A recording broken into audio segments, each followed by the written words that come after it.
dito guys. Yan, tingnan niya. Ang ganda ng mga views dito. Lalakad ako papuntang bus kasi mag-RTA ako. Expired yung aking bus. Hindi pa na rin yun ng amo ko. Hindi yata rin yun. Hindi bali, hindi pa rin yun. Mayroon naman akong pamasahe. Nag-load ako ng 120 na sana i-load ko by mistake. Ang isang machine pa lang ginloadan ko. Hindi nag-aano ng barya. O hindi nagsusukli. Sabi mga kaibigan ko, sa susunod sabi niya, dalawa ang machine dyan. Piliin mo yung may nagsusukli na machine. Oh, 20 na sana i-load ko by mistake, nagiging 100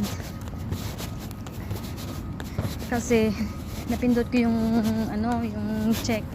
Nagreklamo ako doon sa mga security doon sa loob, at saka yung mga mga